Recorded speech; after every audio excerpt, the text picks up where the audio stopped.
இன்னைக்கு stock number 6 and 7 பார்ப்போம். நம்ம என்ன இது பார்த்துட்ருக்கோம்னா advertising and media agency company பார்த்துட்ருக்கோம். செக்டார், அதாவது media next media works limited பார்த்துட்ருக்கோம். நெக்ஸ்ட் மீடியா ஒர்க்ஸில் பார்த்தீங்கன்னா இந்த ஸ்டாக் 2002 வந்திருக்கு.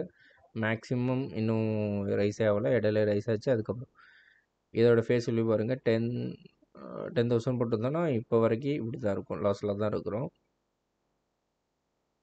ரெவன்யூ ஜென்ரேட் பண்ணலான்னு நினைக்கிறேன். கொஞ்சம் கொஞ்சமாக பண்ணிட்டு வராங்க. ப்ரொமோட்டர்ஸ் இருக்காங்க, எஃப்எஃப்ஐ இருக்காங்க, ரீட்டெயில்ஸ் கொஞ்சம் இருக்காங்க. ஓகே, ஃபினான்ஷியல்லாம் நீங்கள் பார்த்துருங்க, எப்படினாலும் உங்களுக்கு பார்த்து தெரிஞ்சிடும். கொஞ்சம் கொஞ்சம் 20க்கு அப்புறம் குறைஞ்சி அதுக்கப்புறம் ஓகே. பேலன்ஸ் ஷீட் அதெல்லாம் பார்த்துடலாம். Share holding patterns, promoters okay, mutual funds எல்லாம் நோ ஹோல்டிங்ஸ், கார்ப்பரேட் ஆக்ஷன்ஸ் இல்லை, எதுவுமே கொடுக்கல.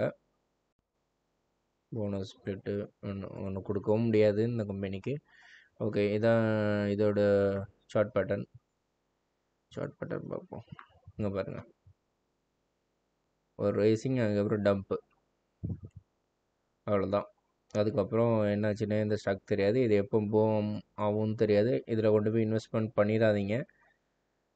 ஏன்னா என்ன ஃபீல்டு ஒன்றுமே தெரியாது. ஸோ இந்த மாதிரிலாம் பேக்ரவுண்ட் நல்லா வெரிஃபிகேஷன் செக் பண்ணிட்டு தான் பண்ண முடியும். எப்போ இவங்க ஸ்டாக் டம்ப் பண்ணுவாங்க, எது பண்ணுவாங்கன்னு ஒன்றும் தெரியாது. ஸோ அடுத்த ஸ்டாக் போதும்.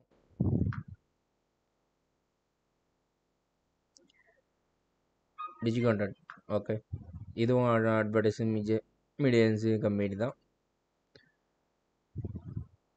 இது இப்போ தான் அதுக்கு 2019லேருந்து 5 years ஓகே. 30 அப் மூமெண்ட்டில் தான் இருக்குது. 22,000 ப்ராஃபிட்டில் தான் இருப்போம். ஓகே,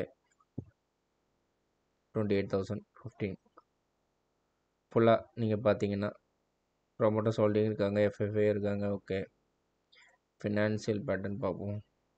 ஓகே, எழுதிட்டு தான் இருக்காங்க. தயவு செஞ்சு இன்வெஸ்ட் பண்ணிடாதீங்க, என்னென்னு பாருங்கள். இந்த மாதிரி கம்பெனிஸ் இருக்குன்னு தான் நான் போட்டுட்ருக்கேன் ஃபுல்லாகவே. ஏன்னா இந்த மாதிரி பேர்லாம் வெளியே வராது. மியூச்சுவல் ஃபண்ட் ஹோல்டிங் இல்லை, கார்ப்பரேட் ஆக்ஷன்ஸ் இவங்களும் எதுவும் கொடுக்கலான்னு நினைக்கிறேன். இந்த மாதிரி கம்பெனிஸ்லாம் மேக்ஸிமம் கொடுக்க மாட்டாங்க.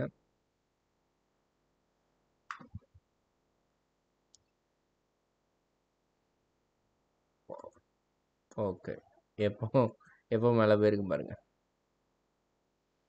இப்போ தான் மேலே போய் ஸ்டார்ட் பண்ணியிருக்காங்க. என்ன நியூஸு எதுவுமே நமக்கு தெரியாது. இந்த மாதிரி கம்பெனிஸில் என்ன நடக்குது, ப்ராஃபிட் ஜென்ரேட் பண்ணுறாங்களா, அதை வச்சு மட்டுமே முடிவு பண்ண முடியாது. கொஞ்சம் ஏதாவது அந்த கம்பெனி பற்றி நமக்கு கொஞ்சம் நாலேஜ் இருந்தால் தான் பண்ண முடியும். நியூஸ் அண்ட் மீடியா கம்பெனியை மேக்ஸிமம் நம்ப முடியாது, அதை நீங்கள் பார்த்துக்கிடுங்க. ஸோ இதான் இன்றைக்கி உள்ள 2 ஸ்டாக்ஸு. பார்த்துட்டு வேறு ஏதாவது ஸ்டாக்ஸ் இருந்தால் சொல்லுங்கள், அதை நான் அனலைஸ் பண்ணி போடுறேன். தெரியாத ஸ்டாக் சொல்லுங்கள். தெரிஞ்ச ஸ்டாக்கே நம்ம பேசி பேசி ஒன்றும் போகிறதில்ல. இப்போ பாருங்கள், ஜேகே டயர்ஸ், இதெல்லாம் நமக்கு தெரிஞ்ச ஸ்டாக்ஸ் தான். ஓகே, மேலே போயிருக்கும் அப்படி இப்படின்னு சும்மா பேசிக்கலாம், தவிர ஒன்றும் பண்ண முடியாது.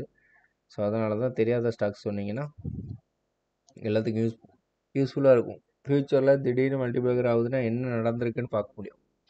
ஸ்டாக் எல்லாமே அங்கங்கே கிடக்குது. ஸோ மல்டிபேக்கர் ஆகிற ஃபைண்ட் அவுட் பண்ணி இன்வெஸ்ட் பண்ணுவோம். ஓகே, தேங்க்யூ, பாய், குட்.